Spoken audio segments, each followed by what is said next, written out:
Turashima Imana nanone ko Imana yongeye kuduha umugisha tukaba nanone tunongeye kugira ubuntu kugira ngo dukomeze twumva icyo Imana iri iravugana natwe.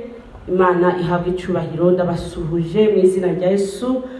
Turabakunda n'ukuri, muriho muradusubizamo imbaraga bitewe n'ibyo muriho muratubwira ko ijambo ry'Imana rero rirabafasha. N'ukuri ijambo ry'Imana ntabwo rijya rimanuka ngo risubire ritagize icyo rikora. Rero Imana ibaha umugisha kandi ibongerere umugisha koko kubw'umurimo muriho murakora. Umurimo muriho murakora ni umurimo mwiza, muriho murafatikanya natwe kugira ngo dukomeze twamamaze ubutumwa bwiza. Murakoze cyane. Reka rero dusenge twinjira mu ijambo ry'Imana. Uwiteka Mana yacu nziza, mu izina ry'Umwami wacu Yesu Kristo, turanezerewe tugwaye icubahiro, twicishije bugufi kugira ngo izina ryawe nk'uko ari ryo rikwiye guhabwa icubahiro. Nukuri uri Imana ihora ihawe icubahiro igihe cyose. Icubahiro ni cyawe n'aka kanya rero Mwami. Nukuri uratangaje kuko uri Imana yacu, uratangaje kuko uburyo wabigenje mu mbaraga no mu bushobozi bwawe. Uyu munsi twaramenye izina ryawe, dushobora no kumva n'ijambo ryawe. Ibyo ni bitangaza kuri twe Mwami. Iyo ni imirimo wakoze igaragara kandi igaragaza kuri Imana y'ukuri.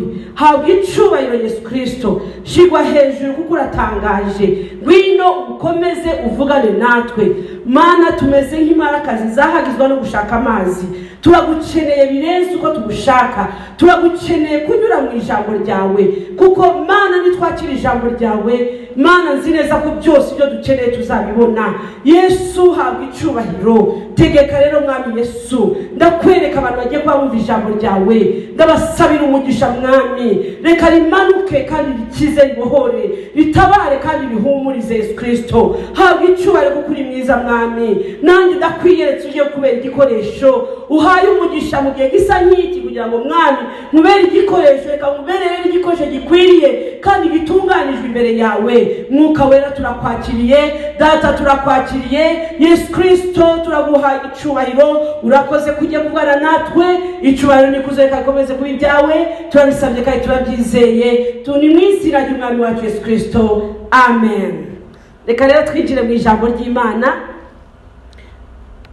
Nk'uko tumaze iminsi turiho turavuga, Imana ivugana natwe ku ijambo rivuga ngo kugarukira Yesu Kristo.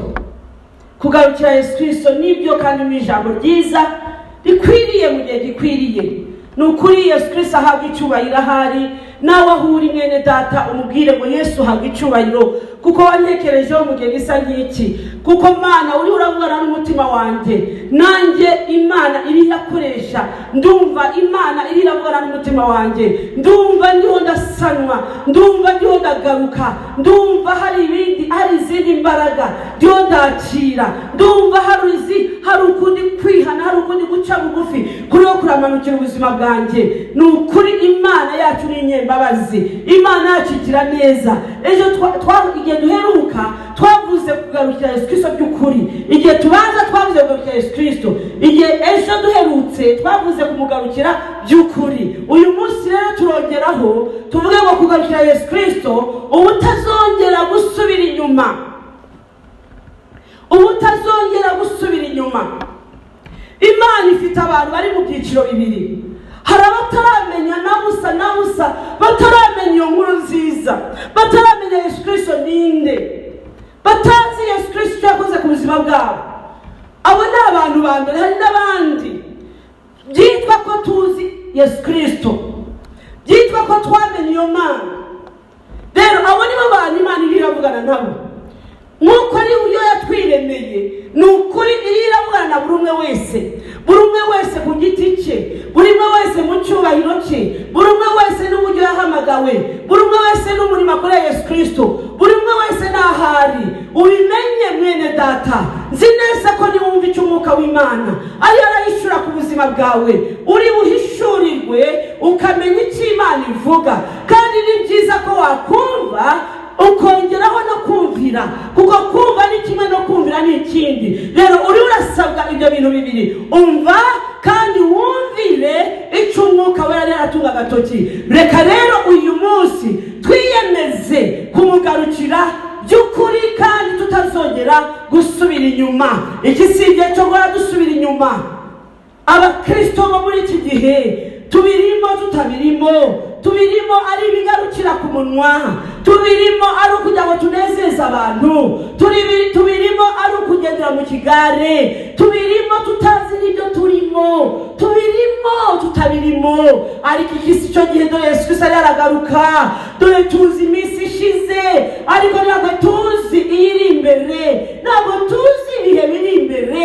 Nibyo dushobora kumenya ibyo turangije, ariko mwene data ntabwo tuzi iminsi isigaye iri imbere. Niyo mpamvu iri jambo ntabwo ari iry'ejo n'uyu munsi.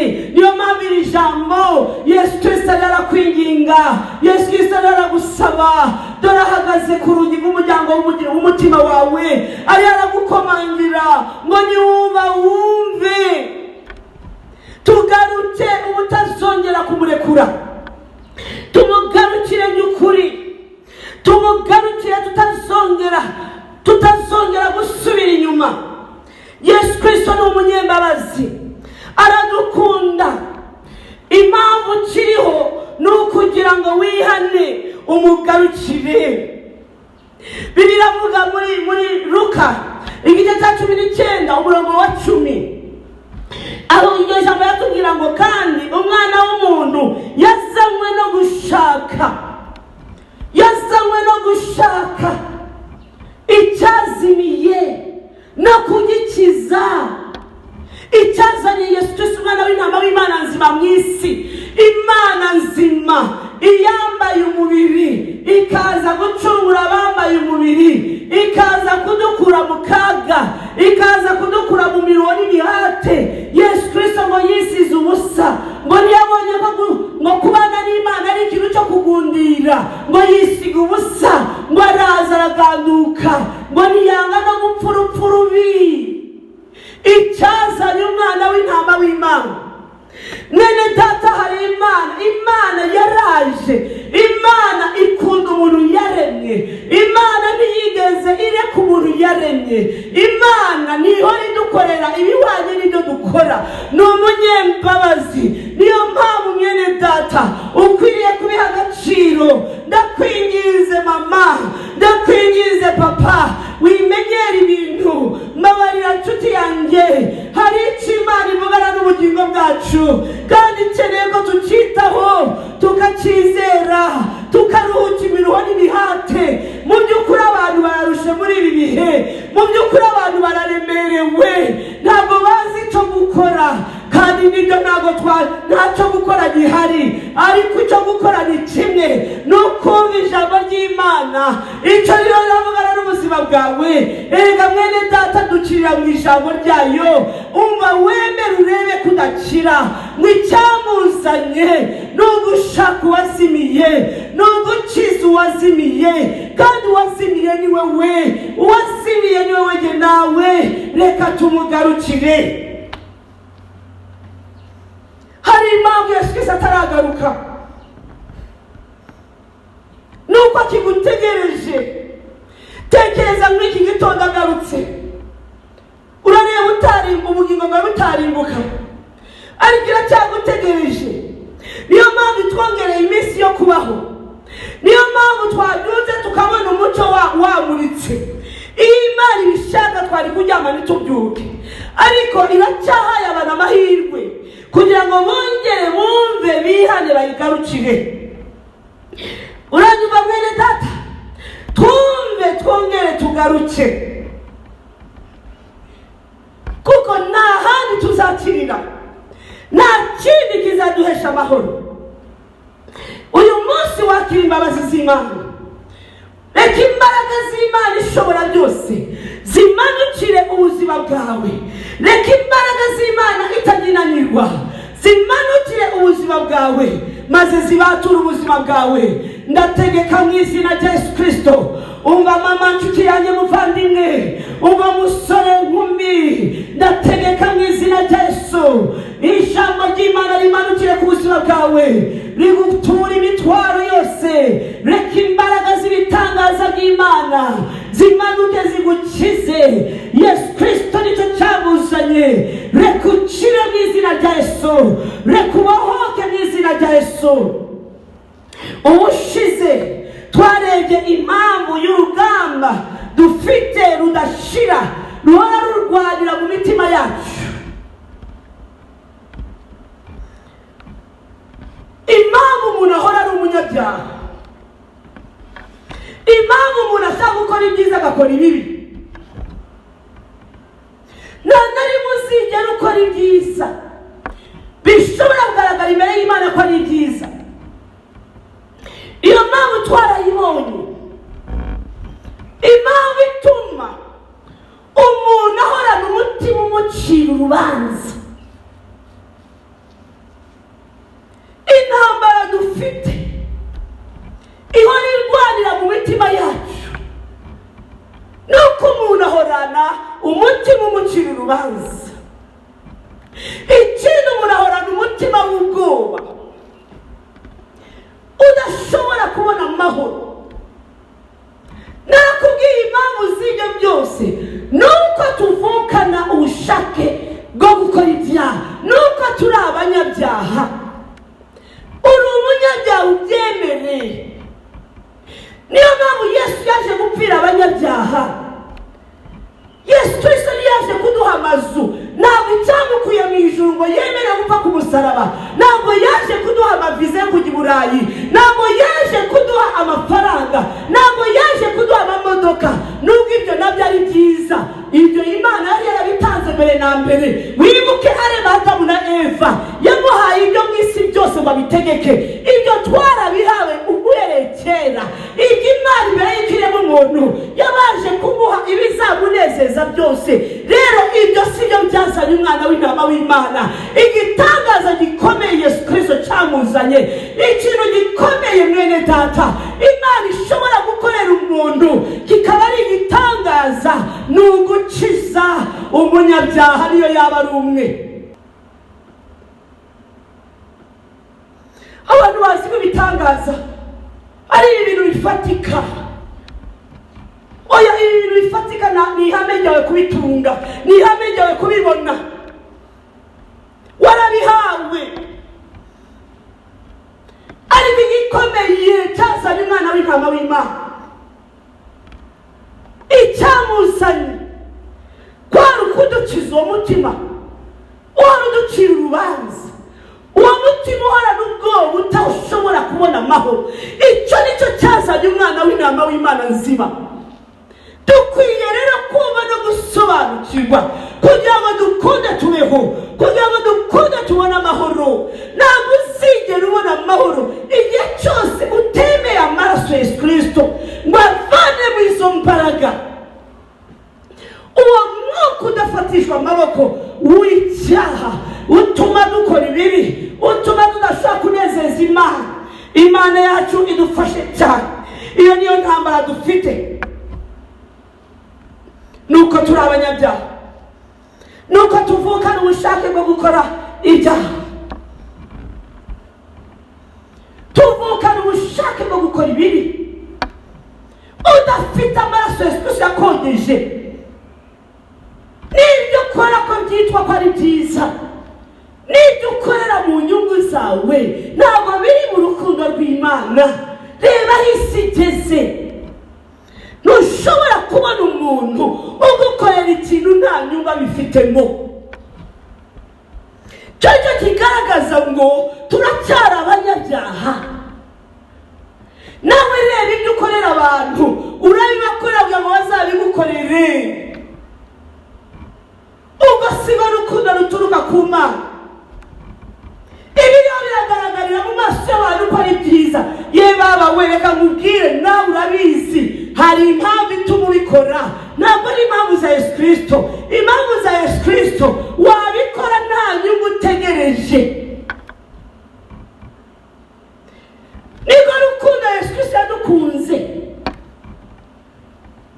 urukundo rupfira abanyabyaha, tudashobora no kwitangira utari n'umunyabyaha, udashobora no kwitangira umuntu, udashobora no gukorera ibintu umuntu nta zindi nyungu utegereje.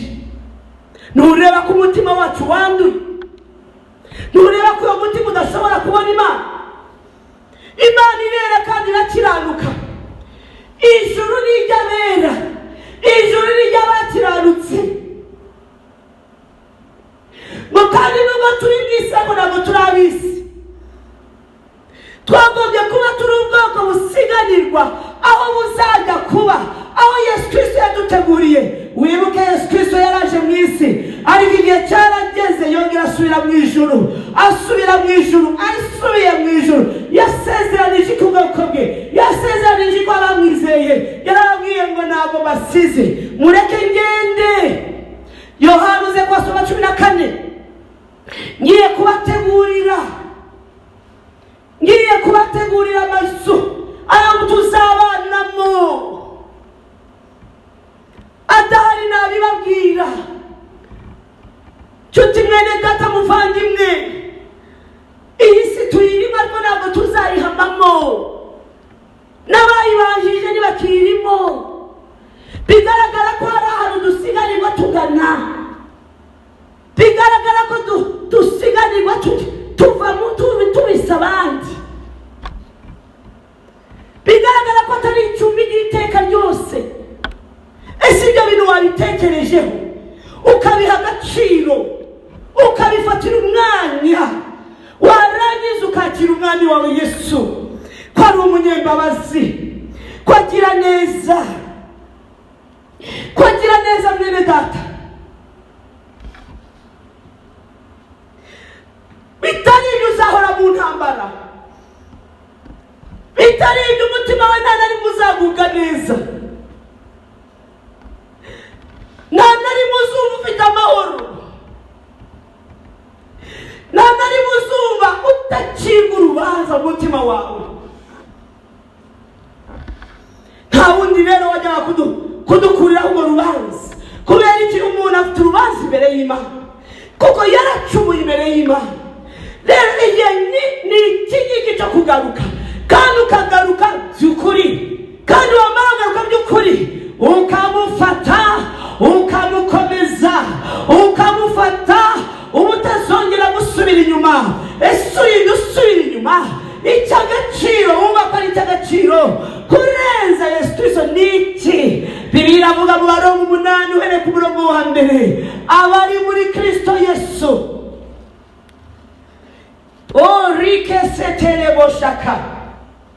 abari muri Kristo Yesu nta teka bazacibwaho. Itegeko ry'umwuka w'ubugingo ngo ryababatuye itegeko ry'icyaha n'urupfu. Nyumva neza nshuti yanjye, abari muri Kristo Yesu ngo nta teka bazacibwaho. Itegeko ry'umwuka ryarababatuye. Dukeneye kubaturwa mwene data. Inkuru niyo, ubwo niba butumwa bwiza, iyo niyo nkuru nziza, mwene data, nuko babatuwe, nuko bavanywe muri ubwo bubata. Itegeko ry'icyaha, itegeko ry'umwuka ryatubatuye, iryo tegeko ry'icyaha n'urupfu. Imana iguha umugisha. Ubaturwa mu izina rya Yesu, ubaturwa mu izina rya Yesu, ukava muri iryo tegeko ry'icyaha n'urupfu. Imana yacu ihabwe icyubahiro, kuko ibyo amategeko yananiwe gukora kubw'intege nke za kamere yacu. Ibyananiye, byarakunaniye, nta nubwo uzapfa ubishoboye nshuti yanjye, kandi nta n'uwakurenganya. Imana idufashe. Kubw'intege nke, iby'amategeko yananiwe gukora kubw'intege nke za kamere yacu, Imana yabishohoje ubwo yatumaga umwana wayo ufite ishusho ya kamere y'ibyaha kuba igitambo cy'ibyaha, acira ibyaha bya kamereho iteka. Ngo Imana yohereje umwana wayo ngo aze afite ishusho y'igitambo cy'ibyaha, kuko itwirengagiza. Umva umurimo wakozwe kugira kugira ngo Imana ikize ubuzima bwawe. Umva umurimo Imana yakoze, ariko umva urukundo Imana yagukunze. Bibiliya ivuga muri Yohana igice cya 3:13 ngo kubw'urukundo Imana yakunze abari mu isi ngo byatumye itanga umwana wayo umwe w'ikinege kugira ngo uzamwizera ahabwe ubugingo, kugira ngo n'umwizera utarimuka ahubwo uhabwe ubugingo.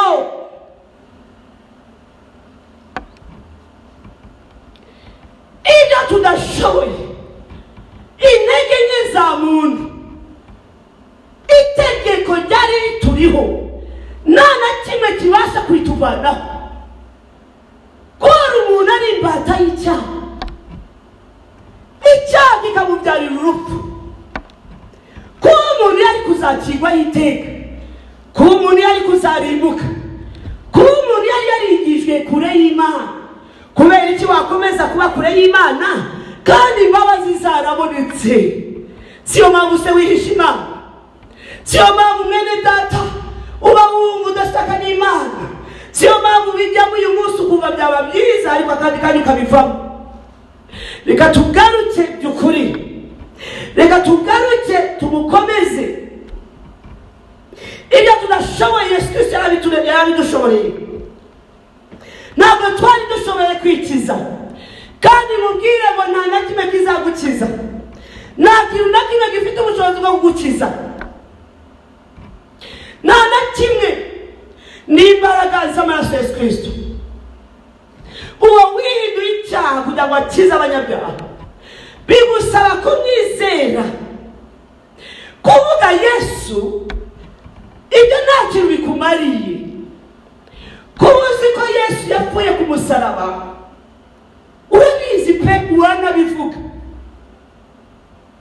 Ujye wivuga ngo Yesu yapfuye ku musaraba apfira abanyabyaha. Kubivuga ntacyo bigiye kuguhindura, nta nicyo bigiye kugufasha nshuti yanjye. Uranyumva nshuti yanjye? Iki kizi cyo cyakumariye nuko wakwizera. Ibyo kugendera mu kigare, ibyo ukora nawe udasobanukiwe, nta na kimwe bizagufasha. Ibyo ntabwo bivuze ngo Yesu Kristo arakuzi. Umva nkubwire nshuti yanjye, icyo ugomba gukora ni iki: ngwino umwizere. Izere ko yapfiriye abanyabyaha, ukaba uri umunyabyaha, ukaba ukeneye izo mbabazi z'Imana. Cyo cyagira icyo gikora ku buzima bwawe kandi kigakiza ubuzima bwawe. Imana yacu idufashe. Rero Imana irakuburira, irakugarura, irakugarura, irashaka kugukiza, irakubabarira. Imana yiteguye kukubabarira uko waba umeze kose. Imana yiteguye kukugarukira. Imana igiye kugutabara. Aho mvugira hamwe ne data, ugiye kubona Imana igusura mu buryo utari witeguye. Hari imbaraga zitangiye gucagagura ibyari byarakugize uburetwa. Hari amateka uyu mwaka utararangira. Reka mbikubwire mu izina rya Yesu, reka nguhanurire ubuzima bwawe mwene data, uba nshuti yanjye muvandimwe. Uyu mwaka Imana iraza guhindura izina ryawe. Ubyakire mu izina rya Yesu. None se Imana idahindura izina ryawe ni hehe? Ko wamaze kumugarukira, kandi ko wiyemeje kumugarukira by'ukuri, kandi kutazongera no kumurekura. Aho Imana nayo itakugira neza ni hehe? Yaratubwiye ngo tuyigarukire, nayo iratugarukira. Akira imbaraga, akira ibitangaza by'Imana. Ugiye guhindurirwa amateka agiye guhinduka. Urahabwa izina risha. Uko abantu bari bakuzi siko bazongera kukumenya. Mu izina rya Yesu, akira izo mbaraga, akira ibyo bitangaza. Mu izina rya Yesu, kubera kugaruka Yesu Kristo, reka negeke iyo ndwara, reka negeke ubwo buretwa, ibyo umaranye igihe bibosha ubuzima bwawe. Reka mbivugire mu mbaraga z'ubushobozi bw'izina rya Yesu Kristo. Ndashaka kukubwira nshuti yanjye, menya ko ari wowe Imana itoranije mu gihe gisa n'iki. Ni wowe Imana itoranije, Katureye ku nkuru ya Zakayo. Zakayo Bibiliya tuvuga ngo yari umugabo wakoraga umurimo wo gusoresha cyangwa se umukoresha bikora. Ngo yari umugabo w'umutunzi, yari umugabo ufite icyubahiro. Ngo ariko waza kumva ko Yesu Kristo ari Yeriko. Ngo Yesu Kristo yaranyuraho ngo hari abantu bari benshi bano baramukurikira. Yesu Kristo yarashagawe n'abantu benshi. Bibiliya tuvuga ngo Zakayo ngo yari azi Yesu Kristo, ngo ariko ashaka kumubona. Aza yirukanga kugira ngo amubone. Arebye abona Yesu Kristo abantu ni benshi cyane. Bibiliya tuvuga ngo Zakayo ari mugufi, atari bushobore kwisumukuruza ngo amurebe. Abantu ni benshi, ntari bubyigane ngo kugeza igihe ari bumugereho. Bibiliya tuvuga ngo Zakayo yigira inama yo kurira igiti. Yashakaga kureba Yesu Kristo. Yari yarumvise amateka ya Yesu Kristo, yari azi inkuru za Yesu Kristo, yari azi abagabo bagiye bakurikira Yesu Kristo, nabo bakoraga umurimo w'ikoresha bikoro, babivuyemo bagakurikira Yesu Kristo. Zakayo yifuza kureba uwo mugabo, ukora ibitangaza, yifuza kureba uwo mugabo abantu basiga byose bakamukurikira, yifuza kureba umugabo uzura abapfuye, ashaka kureba umugabo w'umura impumyi, ashaka kureba umugabo ukora ibitangaza, ufite ubwenge bureze. Abafarisayo bajyaga batangazwa n'ubwenge bw'uwo mwana, bagatangazwa n'amagambo avuga. Ibyo bimutera kurira igiti ngo amurebe. Yari yasigiye cya Zakayo cyari cyageze. Reka mubwire inshuti yanjye mwene data, igihe cyawe ni iki, ntabwo ari ejo. Aya niyo mahirwe uhawe umunsi. Oya utinangira n'uyu munsi. Tega amatwi kandi wemere. Umva inshuti yanjye, nawe ushobora kubuza Yesu ukiza, bimeze nk'inkuru ku buzima bwawe, ariko nawe tera intambwe nk'uko uyu mugabo yateye intambwe agasiga icyubahiro. Ngo yari umutunzi, yari umuntu ukomeye, arabisiga byose, yihindura nk'umwana muto yurira igiti ashaka kureba Yesu Kristo. Reka nkubwire inshuti yanjye, ibyo wumvise kuri Yesu Kristo igihe ni iki, kugira ngo nawe bisore ku buzima bwawe. Nta hantu Imana itavana umuntu. Yurira igiti. Yesu Kristo yari yamaze kumva umuntu umushaka, yari yamaze kumva umuntu umutima we uri uramushaka, umukeneye, umuntu ukeneye kumubona, umuntu ukeneye imbabazi. Maze Yesu Kristo ararangaza amaso areba Zakayo, aramubwira ngo Zakayo we ururuka, uyu munsi ndarari wawe. Haleluya. Uyu munsi ndarari wawe. Zakayo yarameze nk'ubonekewe, ntabwo yari azi ko ibyo bintu byashoboka. Reka mubwire ibidashobokera abana b'abantu byose ku Mana birashoboka. Zakayo yururuka vuba, arururuka, arangije Yesu Kristo asiga bari abantu bose bijyanira na Zakayo. Maze intambara irarotawe, baratangira. Ye baba uriya mugabo ngo yite umukiranutsi ajyanye n'umunyabyaha gute? Niwiteye ibigiye gukurikiraho, niwiteye ibigiye no kukubaho, kuko uzaba wakiriye umwuka w'Imana muri wewe. Wibuke ko uwo mwuka wa Yesu Kristo nuwakira ukamwizera, uzaba utandukanye umwuka ufite n'uwo bafite. Rero nta kizabuza intambara, kuko umwuka uzaba ukurimo uzaba utandukanye n'uwo barimo.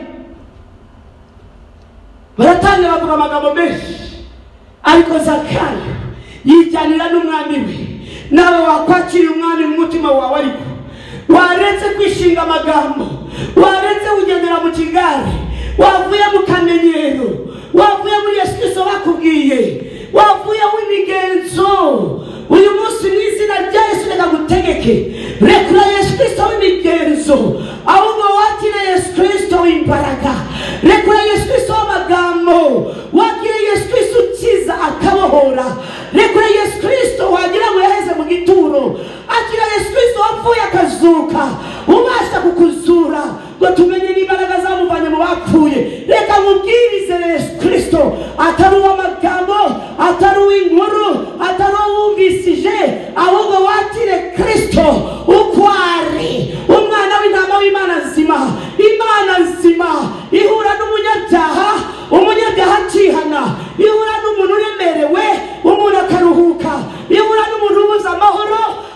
akayabona ihura n'umuntu ibintu byamwizingitiyeho ibyo bigacagagurika iyo niyo Mana y'ukuri iyo niyo Mana ukwiye kugarukira ntabwo ndonda kubwira ibindi z'ubwenge bwinshi nakuzaniye oya nshuti yanjye ndakubwira Yesu Kristo utajya unanirwa udashobora kunanirwa kukubatura muri ubwo bubata bwose butwaje igitugu ubuzima bwawe mu izina rya Yesu Kristo mu izina rya Yesu Kristo imbaraga z'umwuka wera zimanukire umutima wawe imbaraga z'umwuka wa Yesu Kristo zimanuke uzakire hari abantu bagiye kwambara imbaraga z'umwuka wera hari abantu bagiye kwakira umwuka wera akira mu izina rya Yesu akira mu izina rya Yesu akira mu izina rya Yesu ugomba kwigira mu gihe cyawe ugomba kwigira mu gihe cyawe ni wowe Imana ihamagara byageze gute Zakayo Yesu Kristo ageze mu rugo rwe yahise amenya ko ari umunyabyaha yahise amenya ko yebabawe yamenye ngo nduyoyoyo uburyo bwose narizi ko ndi umuntu ukomeye narizi ko ndi umunyamafaranga yemenye ko ndi umujura menye ko ndi umwambuzi ndi umwescro natemeje igihugu abantu benshi bari mu kaga kubera ibyo nakoze abantu benshi bararira baraboroga amenya ko yahemutse ese Yesu Kristo wahuye nawe ntiwisanga uri umunyabyaha ese Yesu Kristo wahuye nawe nusange wari mu mwijima ngo ubone umuco ugutambikiye uwo ni Yesu Kristo w'amagambo si we Yesu Kristo umwana w'Imana nzima wavuye mu ijuru wishizeho ibyaha by'abari mu isi bose ntabwo ari urogo uwo nshuti yanjye uwo ni uw'inkuru ni story uwo ni inzandiko gusa ariko mu izina rya Yesu Yesu Kristo ni Imana nyir'isi n'ijuru ni Imana n'ibyaremwe byose niyo yabiremye ngo byose byaremwe nawe niwe yakuremye Mana udufashe kandi twongerera imbaraga yahise amenya ko ari mubi arangije abwira Yesu Kristo aratura Bibiliya ngo hahirwa abatuye ibyaha byabo ngo mwaturire n'ibyaha byanyu kugira ngo mukizwe kugira ngo muruhuke usoke mu mutima ugucira urubanza usoke mu mutima utafite amahoro umva nta mahoro y'umunyabyaha umva nshuti yanjye hahirwa abihana ibyaha byabo bigatwikirwa Yesu Kristo ntabwo ahora twibukira ibyaha byacu ntabwo ahora yibuka ibyaha byacu kigihe cy'ubujiji oya nshuti yanjye amaraso yarashoboye kukweza warangira ukera aramubabarira aravuga ngo nimwe kimwe cya kane cy'ibiryo ntuze ndabiha abakene nshuti yanjye ndabiha abakene arihana by'ukuri ese wihaniye ko wiri kuvuga ngo Yesu ko Yesu we kuvuga kumwizera niki washingira intara ubu buzima buri wawe utandukanye watandukanye ubuzima bw'umwijima ku buzima bwawe n'ubuzima bwahinduwe n'amaraso yera ya Yesu Kristo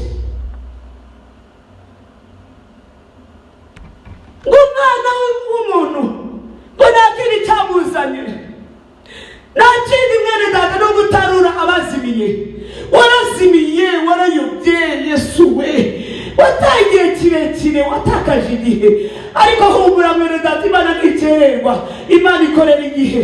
Nturizwe n'igihe watakaje, Imana ikorera igihe. Ntabwo ikorera imbere y'igihe, nta n'uwikorera inyuma.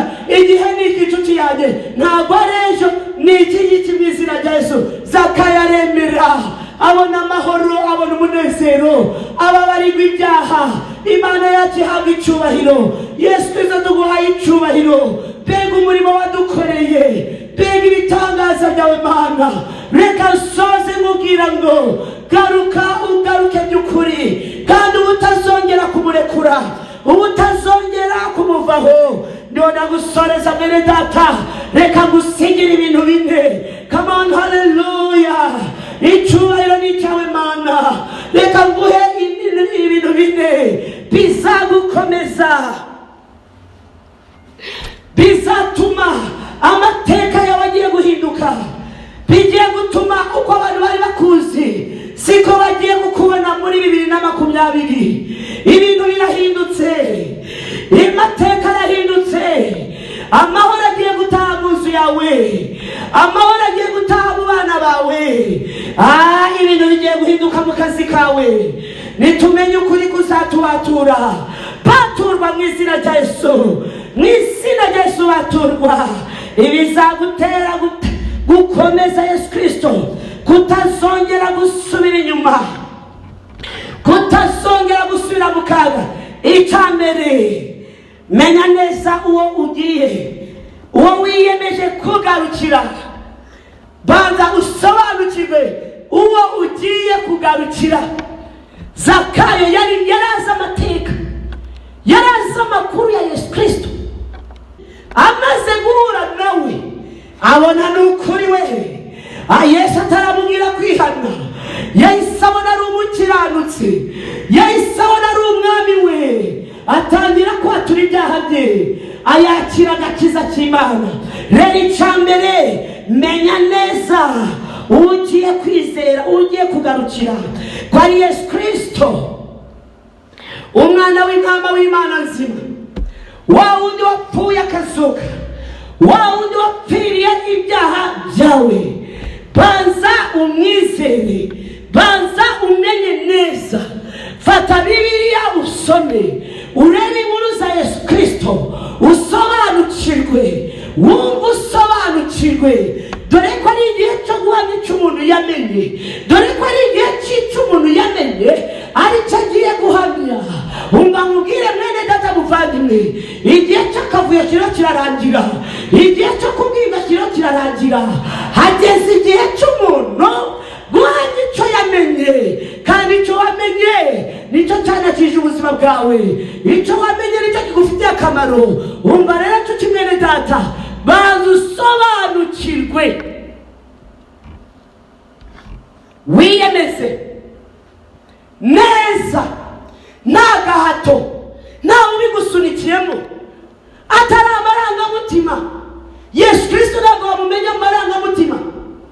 Abenshi bazi Yesu Kristo amarangamutima wo kunezeza abantu. Njye gusenga batavuga ngo ndi umupagani, so amarangamutima. Menya neza uwo ari we, menya neza uwo ari we, ne kwiyemeza kumwizera. Nawe uri imbere ye, Mana iguhe umugisha, Mana iguhe umugisha. Wowe ubyizeye, wowe wamaze kumva neza Yesu Kristo ari we, ko ari waje kugukiza, uwo mutima ugucira urubanza. Imana igufashe kandi iguhe imbaraga. Icya kabiri,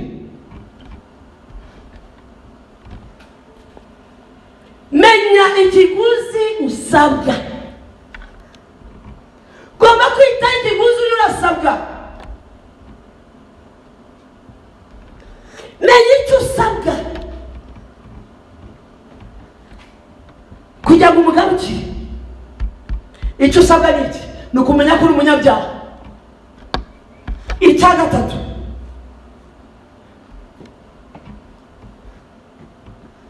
menya ikigutera kumugarukira. Menya ikigutera. Icya mbere, menya uwo ari we. Icya kabiri, menya ikigutera kumugarukira. Icya gatatu, menya ko uri umunyabyaha.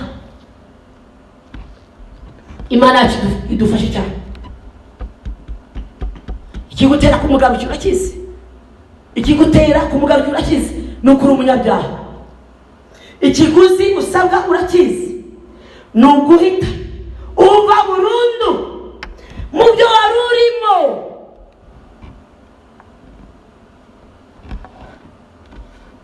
Ikiguzi usabwa urakizi, ntabwo ari amafaranga, ntabwo ari inzu yawe, ntabwo ari ibitambo by'abana bawe.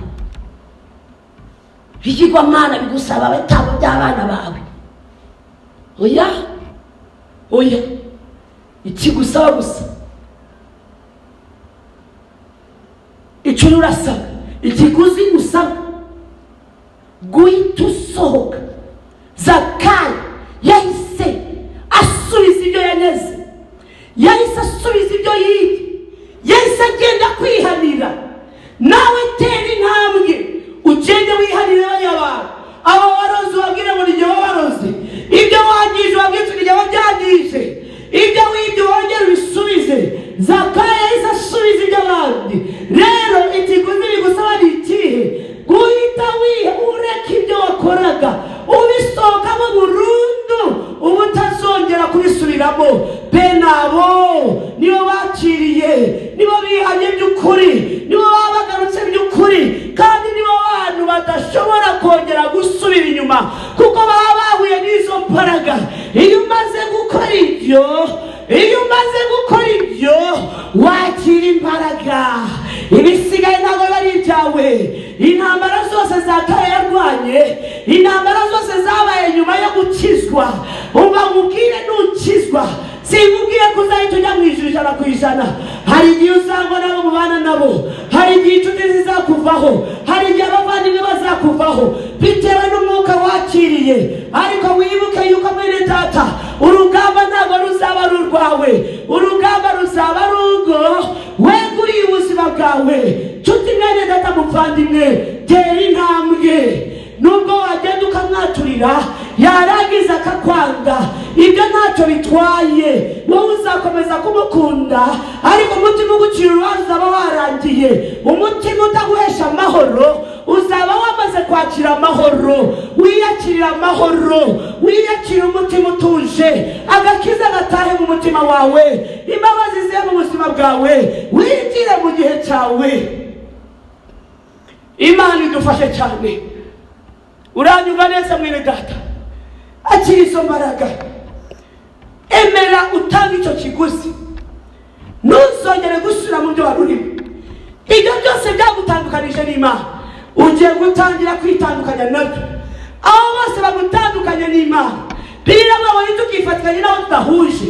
Iyo ugendana n'umujura uri umujura, wagendana n'umusambanyi uri umusambanyi. Yesu we dufashe, utwongerera imbaraga.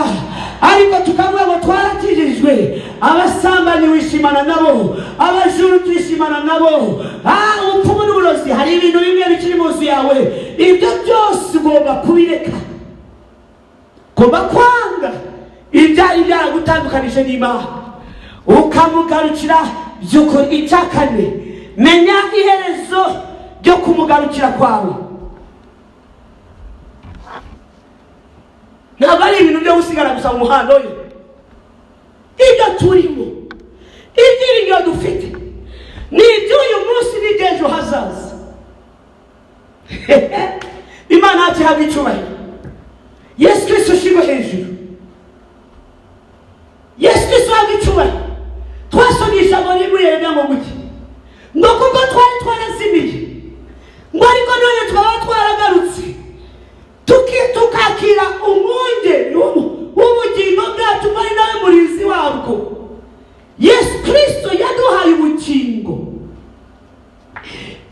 Ubugingo bw'uyu munsi muri we, kuri abo bose bamwizeye, kuri abo bose bapfanye nawe, bakazukana nawe, bakabaho muri we. Biravuga ngo twapfanye nawe, tuzukana nawe mu bugingo busha. Bibiliya ivuga ngo bakabikora kuri igice cya 5:17, abari muri Kristo Yesu. Come on, haleluya! Zamuri cyubahiro huri, Kristo kandi ukimwe giturutse mu ndiba y'umutima wawe. Nimbira ijambo rero riragufasha, zamura ibiganza huri, tuzamura ibiganza byera, tubihereze Yesu Kristo icyubahiro, ngo bari muri Kristo Yesu. Umva bari mu byaremwe bishya, ibya kera ngo byose byarashize, ngo byose byahindutse bishya. Yesu shigwe hejuru, ubugingo iherezo ryo kumugarukira nuko haba ubugingo. Iyo dukijijwe twatuje akanwa kacu tukizeza imitima yacu ko Yesu Kristo yapfuye akazuka, ko yapfuye akazuka azira apfira ibyaha byacu, ngo turakizwa tukavanwa mu gitabo cyo kurimbuka, tukavanwa mu bazimiye, mu baciriweho iteka, mu barimbutse, tukandikwa mu gitabo cy'ubugingo. Icyo Imana izabumbura ku iherezo rya byose. Bwana Yesu asifiwe, upewe utukufu Bwana, tunakuinua ni Mungu likeserebo shaka twaha ubugingo iyo tumwizeye, tuvanwa mu rupfu, tuvanwa mu banyabyaha. Rikoseke umwuka w'ubugingo wa Yesu Kristo waratubatuye, waratuzahuye mu bubata bw'icyaha n'urupfu. Uwuhe mwuka wa Yesu Kristo wadukuye muri iryo tegeko, muri ubwo buretwa, mugora twitwa abanyabyaha, mugora twitwa barimbutse. Umwuka w'Imana wa Yesu Kristo waratubatuye, uduha ubugingo, utuvanaho ibyaha, uduha ubugingo. Ubugingo bw'uyu munsi, ariko atari ubw'uyu munsi gusa, ahubwo n'ubw'ejo hazaza, aho tuzabana n'Imana yacu, uwo mwami w'abami, Imana ikomeye, Yesu Kristo wicaye iburyo bw'Imana Data. Bibiliya ngo yicaye iburyo bw'Imana Data, aho ahora dusabira, ahora dusengera, adutakira ngo aba Data ubatsete imbere Data muvandimwe. Icya kane, iteho riketerebo iherezo, menya iherezo ryo kumugarukira, nuko aguhaye ubugingo, kandi atari ubugingo bw'uyu munsi gusa, ahubwo n'ubw'iteka ryose. Icyubahiro ni icyawe Mwami, akira imbaraga rero, komera ushikame, mugarukire by'ukuri, ubutazongera gusubirayo, ubutazongera kunanirwa, ubutazongera gucika intege. Akira imbaraga z'Imana, akira imbabazi. Rikoseterebo shaka, rikoseketerebo yerebo sheke. Tumva imbaraga z'Imana, tumva imbabazi z'Imana, tumva ubwiza bw'Imana, bitewe n'uburyo ugarukiye Imana, bitewe n'uburyo ugiye kumukomeza. Uburyo ndagukomeza Yesu, ndagufata Yesu, Yesu nshuti yanjye, ntuzongere kumurekura.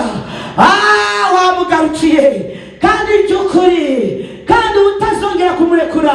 Imana iguha umugisha mama, Imana iguha umugisha papa, Imana iguha umugisha musore we, Imana iguha umugisha mukobwa we. Imbabazi z'Imana ziraje, imbabazi z'Imana ziramanutse, ubwiza bw'Imana buramanutse. Akira amahoro yo mu mutima, vanwa mu buretwa, vana mu buretwa. Akira ubwiza bw'Imana, akira ubwiza bw'Imana mu izina rya Yesu Kristo, mu izina rya Yesu Kristo. Akira ubwiza bw'Imana, gategeka mu izina rya Yesu. Abaroma 8:30 ngo abo yahamagaye, abo yamenye kera, yarabatoranije, arangije kubatoranya abaha ubwiza bwe, abaha ubwiza bwe. Akira ubwiza bw'Imana nonaha. Dore sengera ubuzima bwawe, reka sengera ubuzima bwawe. Imana y'imbabazi ikubabarire. Bibiliya ngo ntabwo ihorana umujinya iteka, ngo ni Imana itinda kurakara, ikagira kugira neza kwinshi. Reka amaraso Yesu akweze, reka imbabazi z'Imana zigusange, reka wongere uhemburwe. Rekelebo sheketerebo, humiriza ku maso yawe. Nimura ahantu hari sekirite iteleko ya gasaya giye kuba musengera. Amavuta y'Imana agiye kumanukira ubuzima bwawe. Imbaraga zigiye kumanukira ubuzima bwawe. Imbabazi z'Imana, imbabazi z'Imana.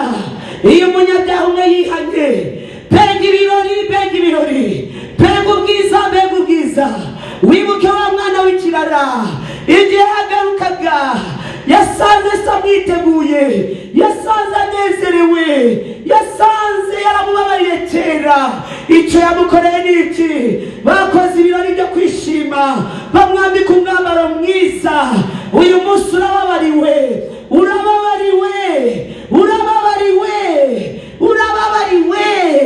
Bamwambitse umwambaro w'igiciro wa mbere, bamwambika impeta, ikimenyetso cy'urukundo, isezerano risha, urukundo rwa data n'umwana.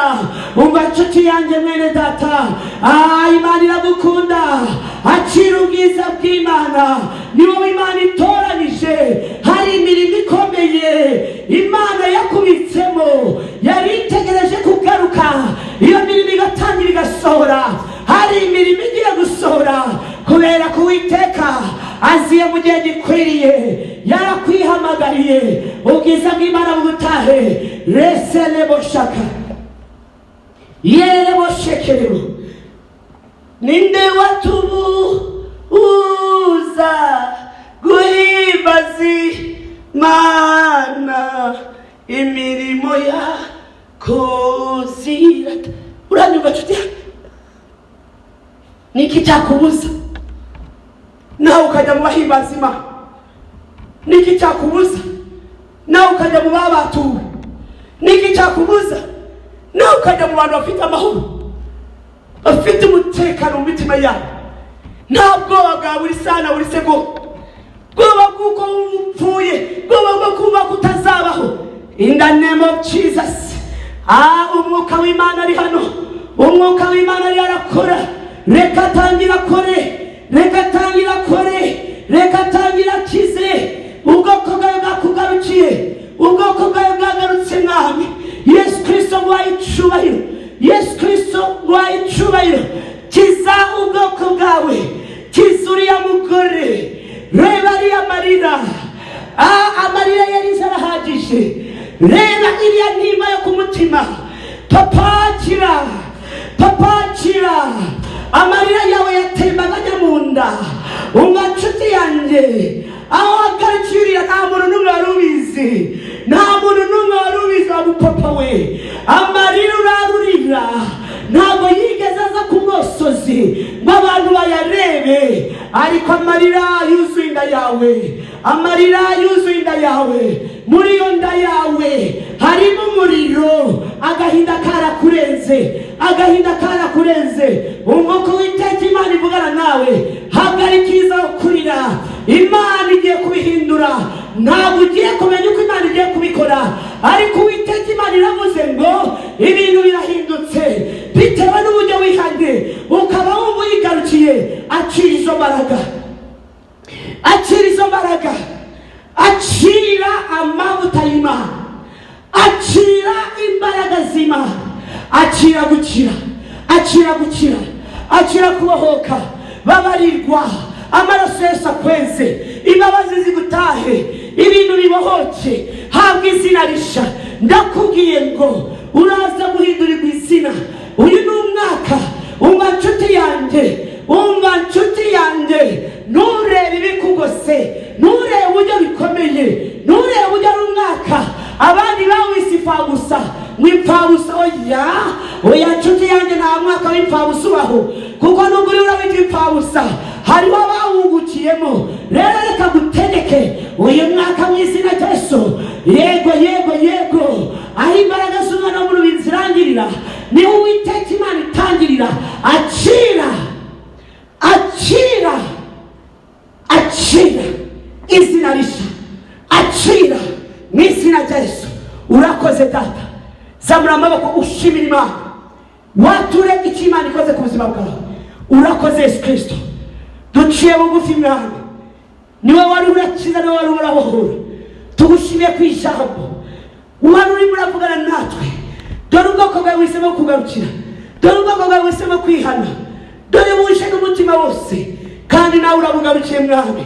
Urakoze kubw'imirimo n'ibitangaza, urakoze kubw'ubuntu bwawe, urakoze kubw'urukundo rwawe, urakoze kubw'ineza yawe, urakoze kubohora amavuta, urakoze gutabara, urakoze gutanga ibyiringiro bishya, urakoze kubw'ubuhanuzi mwami.